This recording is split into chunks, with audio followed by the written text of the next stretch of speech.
kedua Bapak Ibu Saudara, apa yang kita bisa pelajari gitu ya dari hubungan belajar dari seorang Rasul Petrus. Yang kedua, melalui tantangan di dalam sebuah hubungan, karakter asli kita ini dimunculkan. Karena itu rendahkan diri untuk mengakui dan menerimanya. Bapak Ibu Saudara, melalui tantangan di dalam sebuah hubungan, melalui kondisi-kondisi yang sulit yang terjadi di dalam sebuah hubungan, karakter asli kita ini dimunculkan. Karena itu rendahkan diri, rendahkan hati kita untuk mengakui dan menerimanya. Petrus itu diperhadapkan dengan fakta bahwa ternyata dia menyangkal Yesus karena dia lebih memilih untuk menyelamatkan dirinya daripada menunjukkan kesetiaannya kepada Yesus. Dan tahukah Bapak Ibu, kesadaran ini itu membuat Petrus terpukul. Itu memukul dirinya gitu ya. Karena dia mendapati kok bisa aku mengkhianati guru yang sudah demikian baik dalam hidupku. Yang selama 3,5 tahun aku berjalan mengiring dia. 3,5 tahun aku diajari banyak hal. 3,5 tahun aku mengalami begitu banyak hal dengan orang ini. Kok bisa aku mengkhianati dia?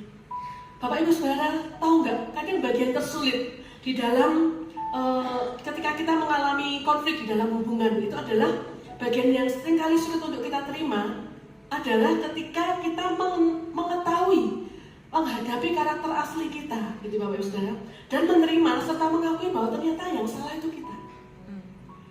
Kita sering pengen jadi orang yang dianggap benar gitu ya. Kita sering berpikir bahwa kita sudah benar, sudah cukup baik, sudah cukup melakukan banyak hal, sudah banyak ngalahnya gitu ya di dalam sebuah hubungan.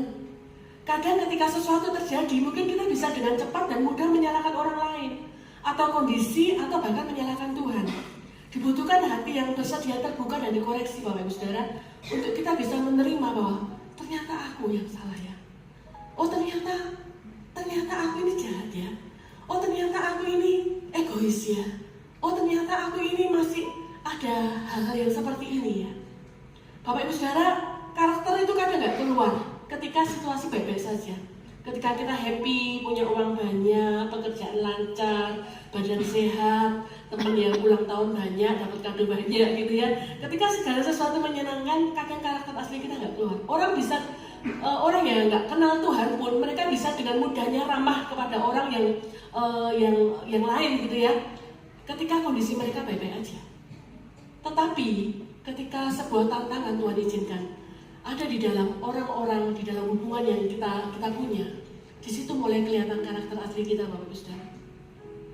Yang memukul Petrus adalah ketika dia menghadapi, dia melihat ternyata aku pengkhianat, ternyata aku gak setia, ternyata aku cemen gitu ya. Kalau anak sekarang ngomong, ternyata aku loser, ternyata aku ini gak berani hadapi, ternyata aku pilih selamatkan diriku sendiri, ternyata aku pilih kabur, ternyata aku nggak berani, aku Yesus adalah guruku gitu. Itu yang memukul dia. Bagian yang sulit untuk kita terima seringkali adalah itu Bapak Saudara. Karena kita kadang berpikir bahwa kita sudah jadi orang yang cukup baik. Kita berpikir kita menjadi orang yang sudah cukup benar. Ketika sesuatu terjadi kita kadang salahkan orang lain, kita berpikir oh yang salah dia kok. Ketika ada konflik di dalam suami dan istri gitu ya, kadang-kala masing-masing saling ngomong gitu ya, kamu yang salah, kamu yang salah. Tapi ketika kita akhirnya menghadapi, oh iya, ternyata aku yang salah. Bapak Ibu Saudara, itu gak mudah. Butuh sebuah kerendahan hati untuk kita ini berani mengakui ke diri kita sendiri kalau kita salah. Butuh sebuah kerendahan hati untuk kita ini berani ngomong ke diri kita sendiri. Dan termasuk ngomong ke orang lain, iya aku yang salah gitu ya. Bapak Ibu Saudara, ketika Tuhan menunjukkan kepada kita bagian-bagian yang perlu dikoreksi di dalam diri kita, itu bukan untuk mempermalukan kita, tetapi karena Tuhan mengasihi kita dan Tuhan mau mengubahkan hidup kita sehingga kita semakin serupa dengan Dia. Supaya apa? Supaya Tuhan itu bisa semakin pakai kita. Di Matius 25 ayat 26 ya, dikatakan semua murid lari meninggalkan Yesus. Kalau dianggap gak setia, Petrus ini juga sama dengan yang lain. Maksudnya yang lain juga lari kok gitu ya. Ketika Yesus masuk ke taman Getsemani, dia itu bersama 11 murid, Yudas datang belakangan. 11 murid, kemudian dari 11 ini 3 bareng-bareng masuk lebih dalam. Tetapi semuanya lari. Yang pergi ke istana imam besar itu cuma 2, Petrus dan Yohanes. Semuanya lari.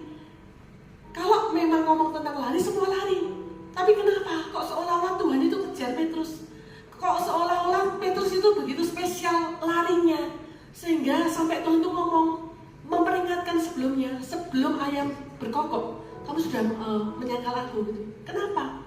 Tuhan gak pernah bermaksud mempermalukan kita. Ketika Tuhan ingatkan kita, Tuhan buka kita sehingga kita melihat kelemahan kita itu apa Bapak Saudara. Tuhan gak pernah bermaksud mempermalukan hidup kita.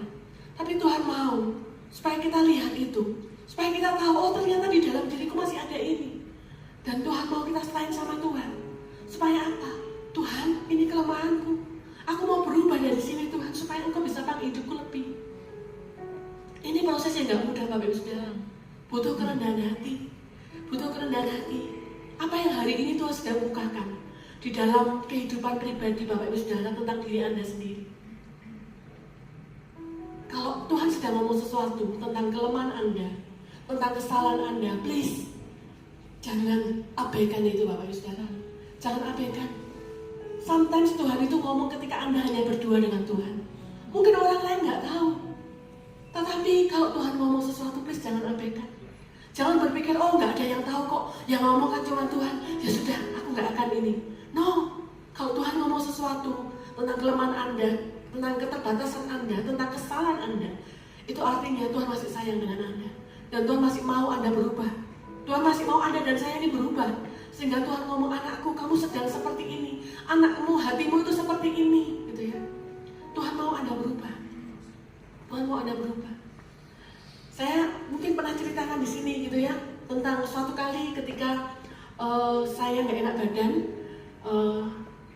Waktu itu ART di rumah itu nggak bisa datang Bapak Saudara. Sehingga sepanjang hari itu dengan kondisi badan nggak enak itu saya tetap harus melakukan banyak aktivitas, ya masak, ya ngurus anak-anak. Waktu itu masa pandemi. Kemudian saya selesai sampai sore. Ketika sore suami saya pulang dari toko gitu ya. Saya pikir oh aman, sudah ada penolong gitu ya. Dan saya memutuskan untuk tidur. Sebetulnya dari pagi sampai sore itu saya sudah pengen tidur, tapi apa daya gitu, nggak ada orang lain di rumah, orang dewasa selain saya. Kemudian saya tidur dan kemudian saya bangun itu jam 9 kurang seperempat. Jam 9 kurang seperempat. Kemudian saya lihat di meja makan itu ada satu kotak ikan bakar gitu ya. Kotak ikan bakar yang itu isinya ketika saya buka tinggal kepalanya.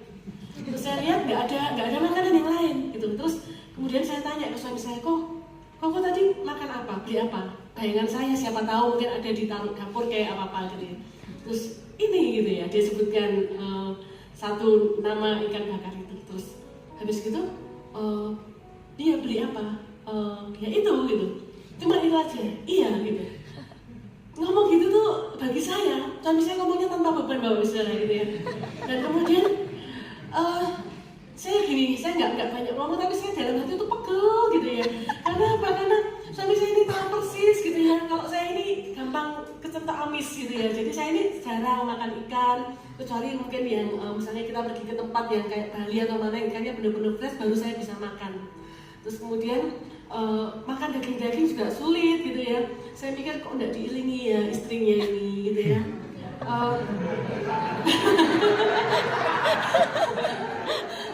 Nah, tapi kami sudah selesai dengan ini Bapak Saudara. Jadi saya bisa cerita gitu ya. Saya berpikir kok nggak diinget sih ya. Terus padahal aku ini Tuhan dari pagi sampai sore aku ini bertahan nggak tidur supaya bisa jagain anak-anak dan sebagainya. Dan kemudian kami itu punya kebiasaan ketika anak-anak kecil itu suami saya akan bawa mereka ke kamarnya mereka. Karena kalau sama saya drama, mengulur waktu tidur, nanti aja. Kalau sama suami saya tidur gitu. Nah mereka berangkat naik gitu ya. Mereka naik, mereka biasanya kita menyembah sebentar, doa, kemudian mereka tidur ditinggal gitu ya. Nah ketika Banjir dan anak-anak naik, saya duduk di kursi reclining di bawah gitu ya, di dekat TV. Aduh, hati saya itu kayak ada kompornya Bapak Ibu Saudara gitu ya. Saya jengkel sekali gitu ya. Saya lihat jam sudah jam 9 kurang seperempat gitu ya. Mau gojek apa gitu. Dan kondisi badan saya benar-benar, aduh, saya merasa Tuhan, andai kata ada makanan yang ini aku aman gitu ya. Nah dalam kondisi saya marah seperti itu, Tuhan itu ngomong seperti ini. Saya masih ingat sampai sekarang. Hani, kamu tahu nggak kenapa ada begitu banyak orang yang diceritakan berhasil dengan karirnya, berhasil dengan studinya, orang berprestasi, berhasil dengan keartisannya gitu ya, berhasil dengan usahanya. Tetapi nggak banyak orang diceritakan berhasil dengan pernikahannya. Saya diam Bapak Ibu, dan Tuhan bilang, pernikahan itu bukan tentang siapa benar siapa salah, tetapi bagaimana seseorang, setiap orang di dalam pernikahan itu bisa menerima satu dengan yang lain dan saling mengasihi. Bapak Ibu Saudara, ketika saya dengar itu, kompornya hilang gitu ya, langsung gantinya air dingin gitu ya. Saya bilang, oh oke Tuhan, ampuni saya gitu ya. Saya nggak akan mempermasalahkan kepala ikan ini lagi Tuhan gitu ya. Tapi saya akan ceritakan ya, supaya saya ingat enggak ya. Saya belajar Bapak Ibu Saudara gitu ya. Saya belajar bahwa di waktu itu saya berpikir saya benar.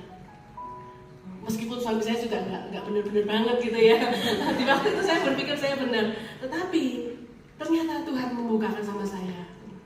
Sekalipun mungkin kamu mendapatkan perlakuan seperti ini, respon hatimu nggak boleh seperti itu gitu ya. Saya belajar gitu ya. Dan saya masih ingat sampai sekarang kepala ikannya saya ingat. Tapi saya nggak ingat hari itu saya makan apa gitu ya. Malam hari itu. Tapi akhirnya semua berakhir dengan baik dan hidup kami ya sampai hari ini kami saling mengasihi gitu ya. Tapi saya belajar sesuatu Bapak Saudara. Nggak mudah memang. Ketika kita ini ditunjukkan kelemahannya gitu ya, dikoreksi kelemahannya. Tapi ayo kita sama-sama punya hati yang mau berubah gitu ya. Jangan ketika Tuhan menunjukkan kelemahan kita, Tuhan menunjukkan kita sedang salah di area ini, kemudian kita ini berkeras hati dan kita ngomong, oh Tuhan dia yang salah, oh Tuhan gitu. Apakah hari itu saya bisa berespon lain? Bisa gitu ya. Saya bisa ungkit terus gitu ya. Oh Tuhan kan harusnya dia tahu gini gitu ya. Tapi saya bersyukur bahwa Tuhan mengajarkan sesuatu gitu ya. Hari ini area apa yang Tuhan sedang tunjukkan kelemahan Anda di sana Bapak Ibu Saudara, kesalahan Anda di sana. Ayo kita punya kerendahan hati untuk kita sama-sama ngomong, ya Tuhan, aku mau berubah supaya aku mau dipakai Tuhan, bisa dipakai Tuhan lebih lagi. Amin. Amin. Kasih salam ke